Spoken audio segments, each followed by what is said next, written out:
It's time for the giant freaking robots. So here is like Mech Warrior, Battletech role playing game. Now, Mech Warrior is a big kind of like war game, like Warhammer 40k, but this gives you the chance to bring it into an actual role playing game and everything. So my brother and I played this way back in like when we were in high school. So this is like a good 30 plus years ago. So I'm going to be dating myself. So this basically lets you bring the warfare into the 31st century. So you can see this was made back in 91 by like the FASA Corporation. So like you got like a lot of computer games out there too, like Mech Warrior, like there's Clan Invasion, Mercenaries, and so they also have, like I said, a lot of like computer games out there too. But this is like brings everything into the tabletop role playing game. So you got like the introduction of like what this is all about, gives you like a good like a short story on like the backdrop of like the Battletech universe. And as you can see, like the whole premise of this is basically, like I said, giant freaking robots. So you're basically piloting like a 30-foot tall like what's called a battle mech, and which is like basically like a giant freaking robot. So it's basically like a 30-foot tall tank and everything, and based on like a advanced technology and everything. So we get into like a character building here. So now like they do have slightly different abilities, like build, reflex, intuition, learn, and like a charisma. And then they got like a characteristics, which is a kind of derivative of your abilities or your attributes. And then you have like advantages and stuff, that like equipment, like an edge is pretty much like a extra roll or something. So it's kind of like that. So now we got like the actual like as that stuff was a little off screen, so I'll come back and like kind of go backwards and kind of show people stuff like that. So here we got like the character creation table. So like what you can do is like the way it is, you kind of prioritize different things. Like you can have like a 0 priority for race, so like you're a human, or like you can play as a clan warrior, clan pilot, elemental. So like elementals are kind of like in a sense, like your elite foot soldiers. They're kind of like a genetically bred through the clans to kind of like be like those elite infantry. So they have like these battle suits that they pilot and everything. So that's what the elementals are. And so like this takes place during like the pretty much during like right after the clan invasion in like the year 3050 to 3052. And so you can get different types of like players. So you can play for the clans, you can play for the inner sphere. You have like the different points you can spend on your attributes, different points you can spend on like skills, advantages, and the type of battle mech you can just sit here and do like the priority, like assign priorities, or you can kind of pick and choose based on like what you want to do. So it all depends on you, the group that you're playing with. So now here it shows like the attribute rating. So like usually like as you can see, like the higher the better and everything.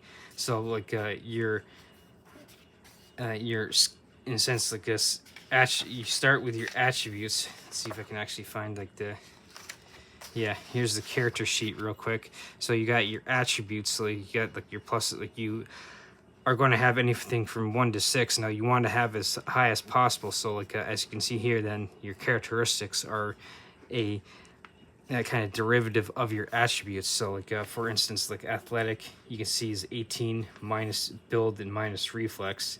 Physical is 18 minus reflex and intuition. So like the higher the number, like the lower here, the lower you're going to have in here. And so like you're going to want like as low as possible number here, because the way the characteristics is like for instance, like a physical would be your like piloting and gunnery skills for like piloting and like shooting mech's weapons and everything. So it's derived on like a 2d6 system and everything. So like usually you want to have like a smaller number for your skills, so that way when you're rolling the 2d6 and everything, the lower the number you're trying to beat and everything. So like for instance, if you had like a skill level that was like a 12, you would have to roll a 12 or higher to be able to, like for instance, like when you're shooting a weapon on a mech or whatever, you'd have to shoot like a 12 or higher to actually succeed.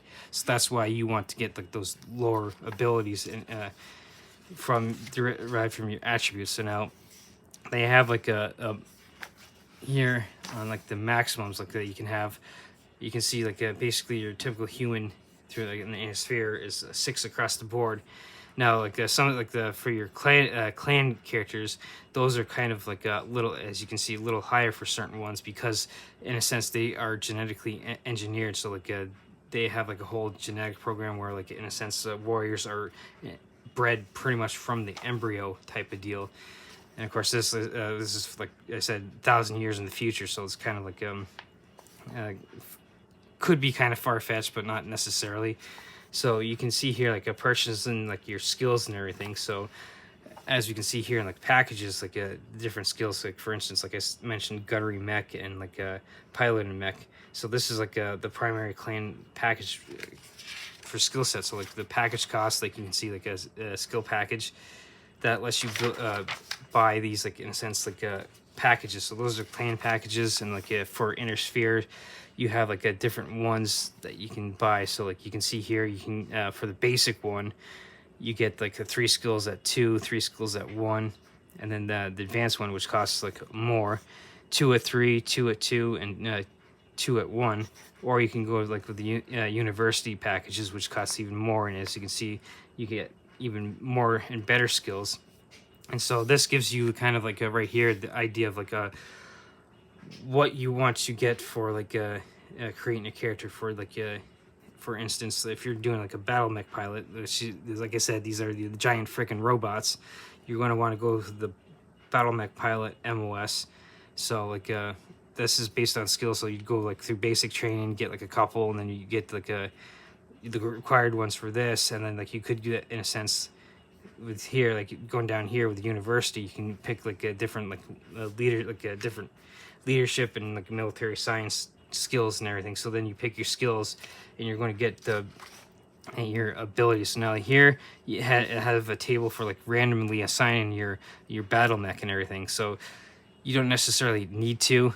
You can pick and choose, because if you have like a favorite battle mech, so like if like for instance, if like you're playing a clan character and your favorite battle mech is a Timberwolf, you could pick like a Timberwolf. But like if you're not, if you're a first time player and you're not necessarily sure, then like if doing like the randomization might be good. So now that's for your in a sense battle mech that you're going to be fighting. And so like you have like different different houses, like House Davian, House Steiner, Kurta, Merrick, Lyle, and like Free Rasselhag Republic for like the Inner Sphere.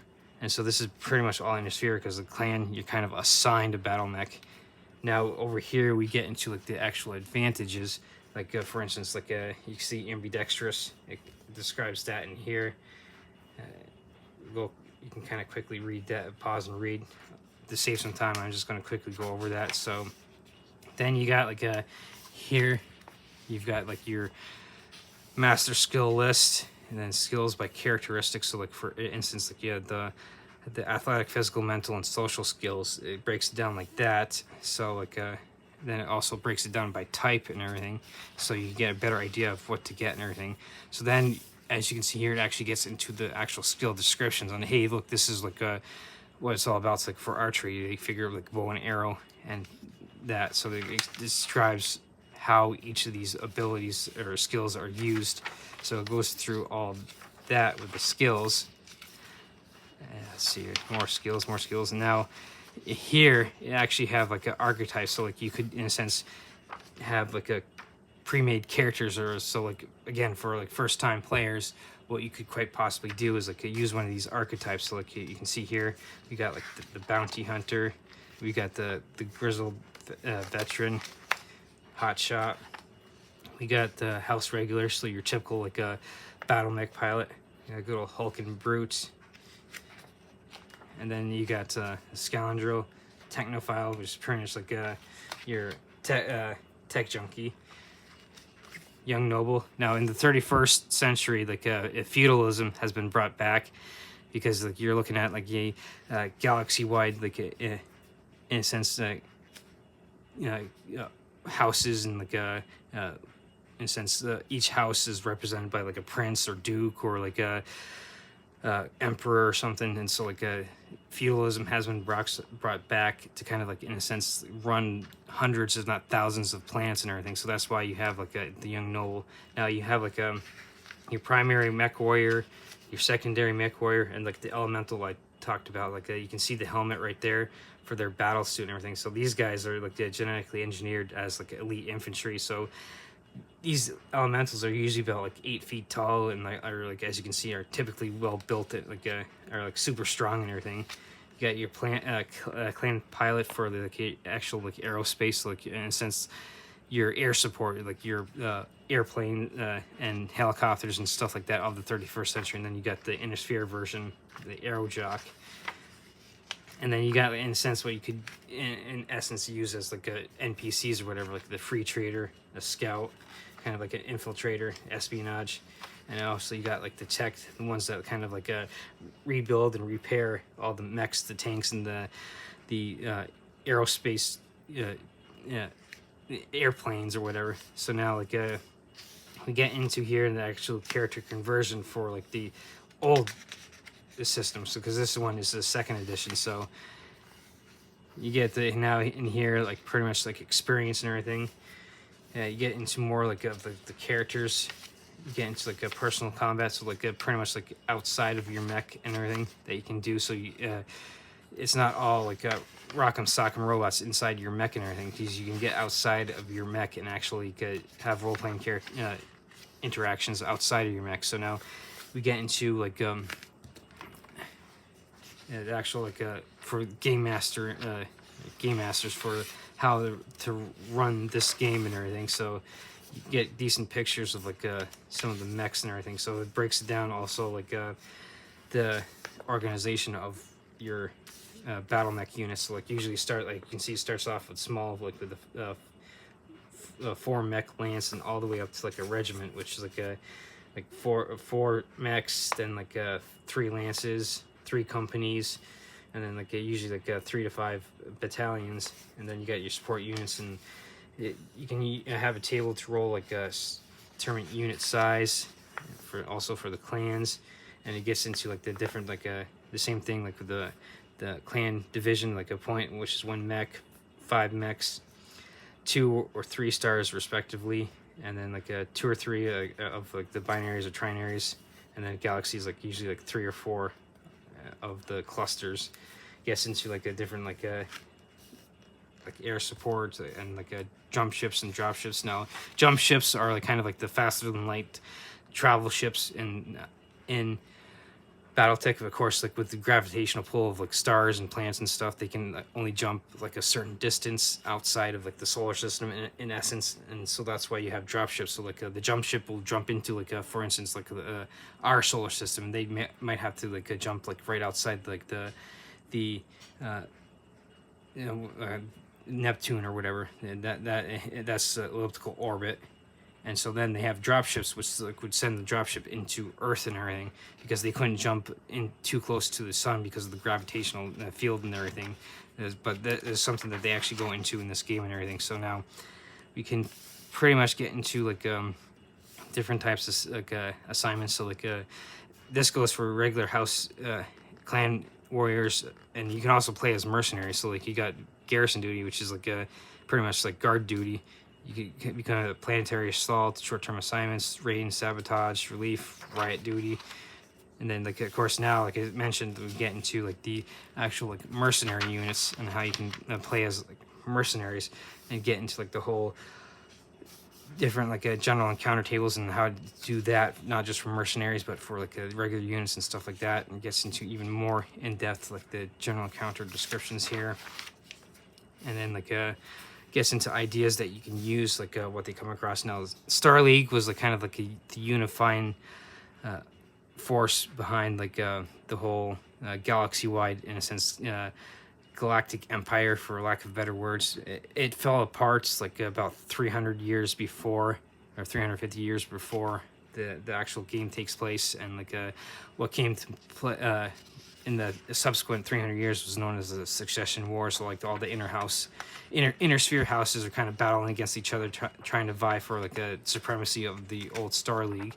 and that's when like the Star League Defense Force vanished into outer space, and they came back as the clans.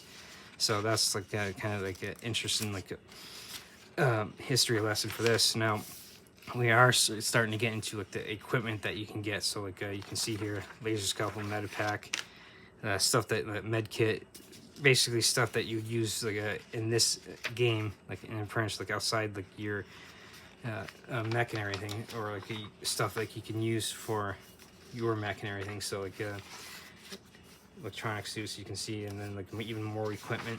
Also has binoculars and armor equipment. It also has like miscellaneous equipment, so like basically like your typical comm units and everything, your weapons that you can use. You can see like a sword, basically melee weapons, small arms, your pistols, your lasers, your rifles. They still have slug throwers, so like your typical rifles and pistols of nowadays. Get into like heavy weapons here. As I skip the page, and I also got like a actual artillery that you can use, and like miscellaneous weapons, and then like even more accessories that you can use for your weapons. And it gives you a nice good table for all the weapons that you can get and print by. Nice little picture for a good like role-playing scene. And then like now we actually get into like this book actually gives like the history. So like from like the early like French nowadays up until like the time that this game actually takes place. And so like I mentioned the Succession War, so like it gets into that like right before this, and then it gets into like the whole clan invasion, and then it gets into the actual like the successor states and everything. So it gives you like the personalities and major worlds and like the descriptions of each individual house and everything. So like right here, that was House Davian. This is the Draconis Combine. And major roles, military forces. So it gives you descriptions of like each, in a sense, house and everything. So here we got the Free Worlds League. Personalities, major worlds, regulars, compelling confederation, same thing. Like personalities, major, like in a sense, like major NPCs, major worlds and everything. So here we got some colored stuff that you can actually see for like the different houses and everything. So you got the different actual houses of the inner sphere. You got the different some of the clans that were did the invasion in starting in 3050. You got like the little descriptions of like their insignias. You got the actual like uniforms and military ranks for each in a sense each house and like each clan, or at least the four major clans here that were part of the invading force. So now we actually have like in a sense like a not necessarily technical readouts, but pictures of the actual like clan mechs and everything. So then it gets into like the whole idea of like the helmets that they use to like in a sense interface with the actual mechs. So like these in essence are like helmet or advanced forms of joysticks or whatever that lets them actually pilot these mechs, or at least helps them. Here we got like in a sense like a cross reference of the actual like weapons that the mechs use, and here we got like a cross description of like the actual like legs and everything. So here it actually gets, and then it gets into like the minor powers of like the inner sphere. Now here it talks about the game, so like you got like a whole gambling world like that has like a gladiatorial arena for like a battle mech fight. And the New Avalon Institute of Science is basically one of if not the advanced military academies. We get into like the periphery, which is like kind of like skirts the outsides of the actual major houses of the inner sphere.